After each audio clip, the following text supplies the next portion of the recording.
Right, hello everybody, thank you for having me. My name's Georgie Keynes and I am the facilitator for the Barossa Improved Grazing Group, also a farmer out at Cainton, just east of the Barossa Valley.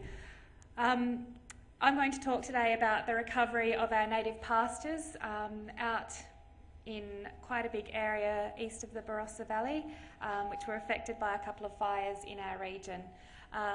This is a story about how producers on the ground have been looking at the management of their pastures and how they're sort of relating a few sciencey things that we've been doing and using that on their on-farm management. So January 2014, the Eden Valley Fire, which is this one, the really big red one, started down here in the south near Eden Valley, headed all the way up over a couple of days up towards Truro. 24,000 hectares it burnt. And then in the following December, lucky us, we got another fire straight through here, Hutton Vale Fire. Started just east of Angaston up here and burnt another 1,400 hectares. So they say lightning doesn't strike twice, but that year it definitely did. This country here, predominantly hills grazing with native pastures, native grasses, spear grass, wallaby grass, brushy wiregrass, kangaroo grass, lots of native legumes and other plants such as annual grasses and broadleaf weeds and those sorts of things. But these pastures are absolutely critical for the producers that use these systems for their grazing enterprises. After the fire, the January fire, we got 100 mils of rain 3 weeks later, and it was just brilliant. It really helped the short-term recovery, but the long-term recovery was much more difficult. We've had two very dry springs, 2014 and 2015, especially after the Hutton Vale fire. We have received 170 mils below the annual average, so that's been a really big sticking point and made it very difficult. So this is a quick picture. So this is the 2 days directly after the Eden Valley fire. That's the sort of hills country we're running. That's exactly as the rain was falling, and then that's what it looked like 2 months later. So we started to get a bit of a green pick back. Most of that, those clumpy bits there, that's the perennial grasses coming back straight away. So we were pretty lucky in that regard. So this is what we were dealing with. This is where the Barossa Improved Grazing Group came in. So a quick bit of background. We want to improve the local farming practices through innovation, practical solutions for sustainable grazing systems. That's what we're working towards. We work with different producer groups, a sheep group, a beef group, a dairy group and 2 ag bureaus to work together to look at how we can improve our grazing systems. We give networking opportunities for our farmers, provide opportunities for them to get off farm, have a bit of a chat, have a drink. We also have a couple of facilitators, admin staff and a very active advisory committee. So that's sort of a bit of a background about where we're coming from and how we delivered this big response. So we worked with Natural Resources Adelaide and Mount Lofty Ranges through a sustainable industry grant and also Natural Resources SA Murray-Darling Basin. So they put in some grant funding for us to be able to roll out this project, which was absolutely instrumental in us being able to provide this help to our landholders. The aim of the project was to improve the capacity of our local landholders to sustainably manage the recovery process of the burnt out native pastures, but also to improve their knowledge and provide opportunities for them to share the social side of things, getting off their properties, having a chat about what's going on. So we're looking at production side of things, also the biodiversity side of things, and the land management planning side of things. So this is how we did it. We set up 3 monitoring sites. Eden Valley's here. We set one up at Pine Hut. This site was up on a hilltop, completely burnt out. Sedan Hill, again, completely burnt out, looking at a monitoring site on a hill and on a slope to compare how they recovered. Glen Turret over here, this was a really important site for us. It was one paddock which had been half burnt and half unburnt, so we could compare how the burnt pastures were comparing to the unburnt pastures, so really important spot. Then we had the pipeline site here, which we developed after the Hutton Vale fire. So that was comparing a paddock which had been burnt once in the Eden Valley fire, followed by a separate section of the paddock which was burnt twice. So the recovery process for pastures that have been burnt out twice, which hopefully nobody else has to endure. So part of this monitoring site, we set up a 50-metre transect. We had pasture composition cuts, pasture dry matter cuts to be able to measure the production of our systems.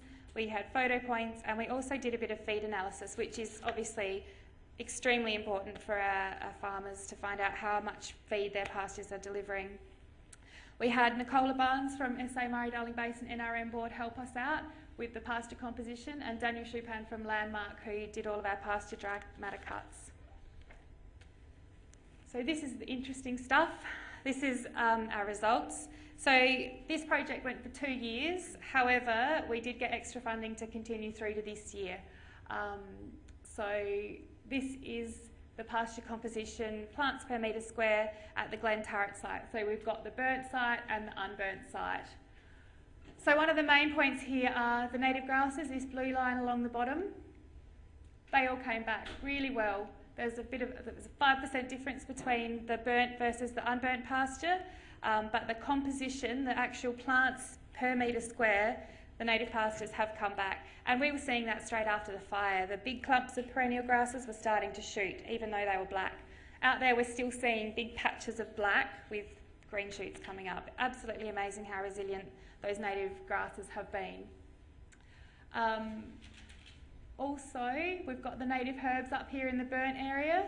They all came back really well compared to the unburnt area. Whether that's through germination after the fire, you get the seeds germinating, or whether they just were already there in that section, we're not sure, but they definitely were more significant in the burnt areas. Also, the broadleaf weeds, you know, the broadleaf weeds and the introduced grasses, which we were expecting to go absolutely crazy. You get a bit of bare ground and these weed seeds come in and go crazy.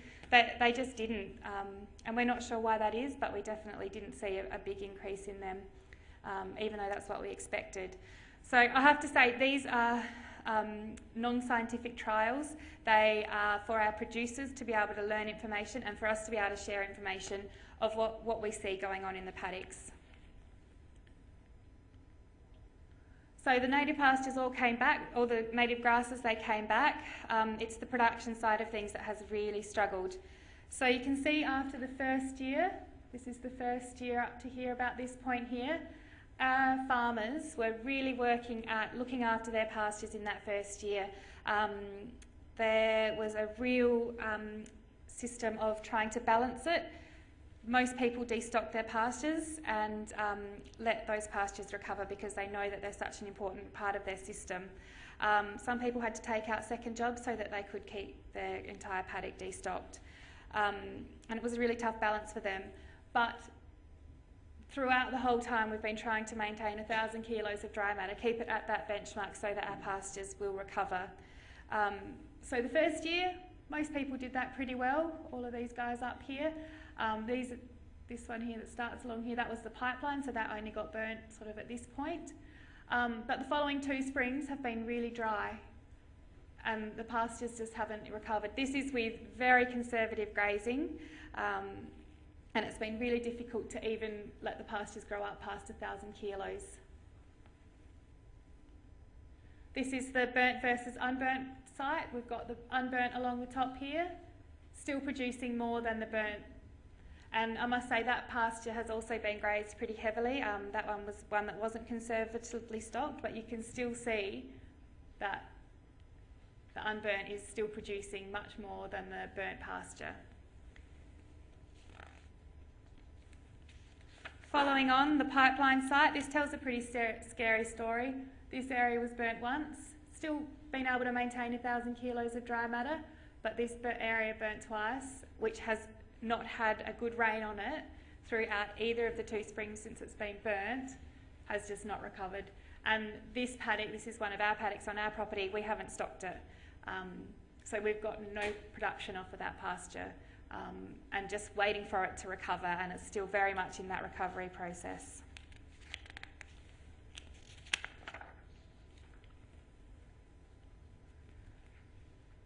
Bare ground percentage, really important NRM indicator. Anything below 80% ground cover, you're going to have high risk of erosion. You can see here the area that was burnt twice, heaps more, way below the ground cover targets that we're looking for. So that's a bit of an indication that there's just nothing to grow there. Unfortunately, there's been no water to make it grow. In terms of pasture quality, the burnt areas had a heaps higher quality because there was less dry matter. As you can see here, lots of dry matter, the pasture's not going to be as high a quality. So these areas where they were freshly burnt, they were way more likely to be grazed. So that was a real management issue. We ended up having to put temporary electric fencing out to try and keep stock off those areas. Soil and fertiliser demonstrations, we did 20 properties, found that phosphorus and sulphur were limiting, so we put out single superphosphate. We didn't get any actual results that displayed that there was a clover response, but we could visually see that there was a response. And most importantly, no impact on the native perennial pastures.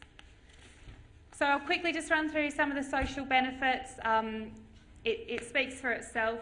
People out there learning from each other, discussing, getting off their properties, finding out what everybody else is doing. Most important thing for social behaviour, particularly for farmers, absolutely critical. We also developed a case study booklet for people that are affected in future fires. We were hoping to be able to share our information with them, share our learnings, and also just to tell our story, basically. I think fires are going to be a part of the future for farmers, especially with the climate variability. It's certainly lending itself to more fires.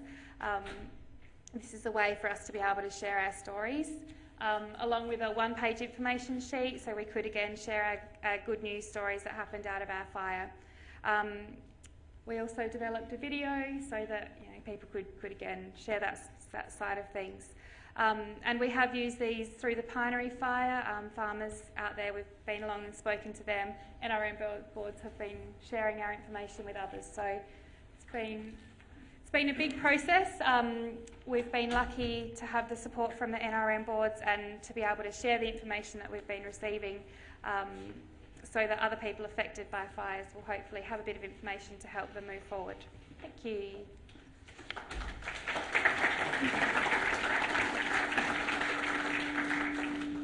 Question? Did you have a lot of pressure from kind of feral grazing animals out there in regards to deer and maybe goats or something like that? Rabbits were particularly a bit of a problem, but yeah, mostly kangaroos, and they're a huge problem out there at the moment. We're seeing mobs of over 200. So that's certainly one thing that, as farmers, we were trying to manage our land really carefully without having stock on it, but the kangaroos were certainly running rampant, but no huge impacts on deer or anything like that. No. Yeah, thank you.